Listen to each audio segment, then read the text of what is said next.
1.5 minutes after the climax is the story ends. 1.5 minutes is the cathartic moments. It is something like the hero is wounded and he is getting up. In our mainstream cinema, I tell you, the heroine will run up to him and hugs. This is actually the catharsis in most of the films, or romantic films. But this is one thing. And the second type of story is the meandering story. It won't have a definite direction. It will vary. This is one direction. From there, it will go to another direction. So it will keep on varying. These kinds of things are not suited for feature films, generally, because you don't know where you are going. You won't have a definition. So what happens? You need to give that definition to the story. Usually these are tactics with Charles Dickens novels and kind of things. It's a big, epic-like narratives. And then comes the third, called spiral stories. See, this is the pointer, the nucleus of the spiral. Whatever events you are seeing, ultimately will come to that point. So it can be in different segments. You can see. I'll give you there is a movie called Inside, which we can show later. And then comes the next story called branching stories. It will be like branches. It's again a very long story, especially long television series are branching stories. It goes on and on and on, and it will run into 3,000 episodes. You won't know the end. You will have, all epics are branching stories. Mahabharata. Then comes the explosive stories. Explosive stories is the opposite of spiral. There will be a nucleus. There will be immense reactions to that. What happened?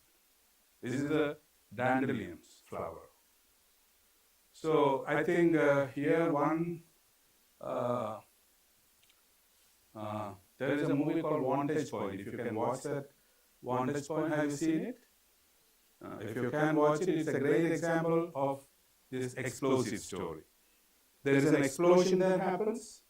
From that explosion, there are points of view. Veermandi is something like that.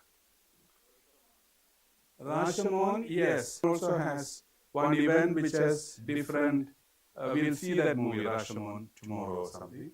And so these are explosive stories.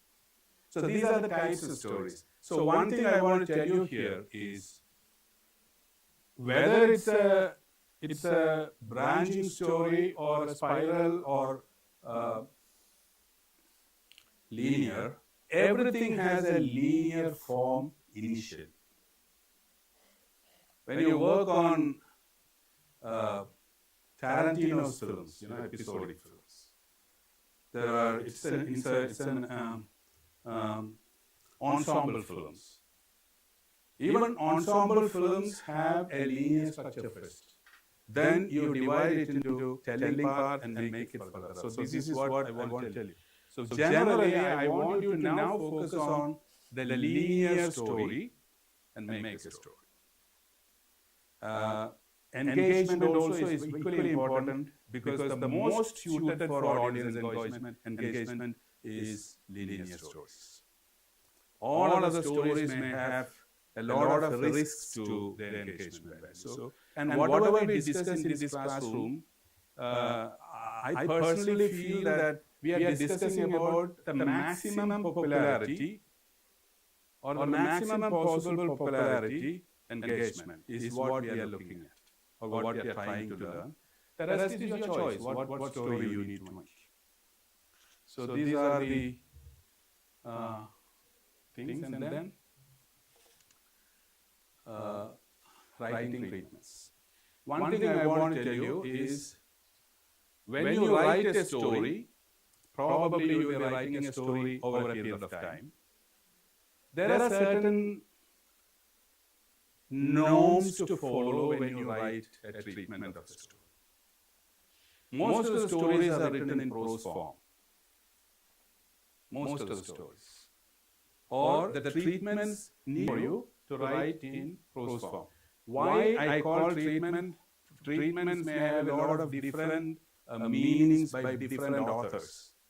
But for me, the treatment is a linear story written in prose form, which you are trying to convert to a screenwriting form or a storytelling form.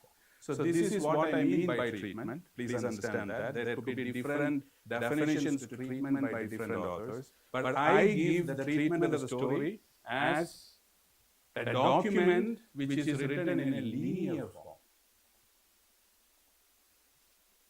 And most probably, this linear narrative starts from the motivation of the protagonist to arrive at a goal. It is not the goal. You should start thinking about the motivation of the protagonist to arrive at a goal first. Then you start writing. So how do you write it? You can write whatever, if you write it in English or any language, write simple present tense. So what is simple present tense?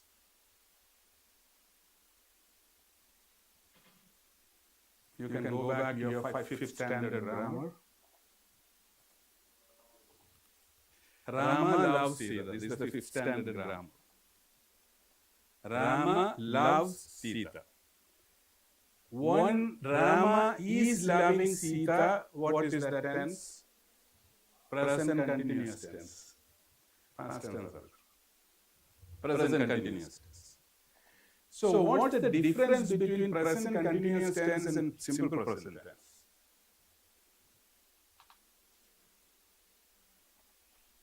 Or why do we need a simple present tense when you write this story?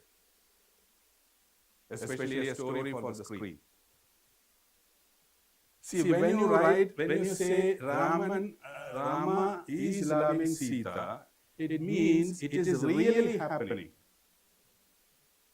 When you write Rama loves Sita, your some description of a picture is more towards describing a picture. Rama loves Sita. So it's a statement. So we are actually stating a picture. That's the reason why in most of the documents with screenwriting, everything that you write, including a screenplay, you are writing using simple present tense. No past tense, no present continuous tense. It's a great mistake if you send your screenplay for competitions if you write in past tense or continuous tense. Then comes may have elements of story. In your story, all the 6 elements can be considered when you write a treatment. Can be considered. But it's again optional for you. The point is there should be a flow of chronological events. Chronologically it has to move forward linearly. And the next element is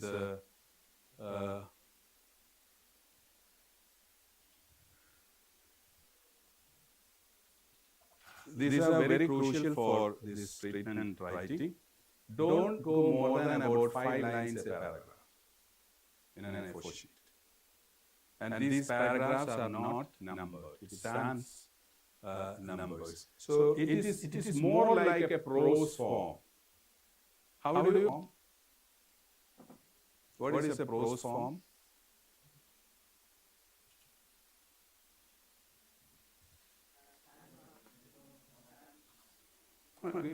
Get up and tell. 4 to 5 lines, of course, but how do you say it is a prose form?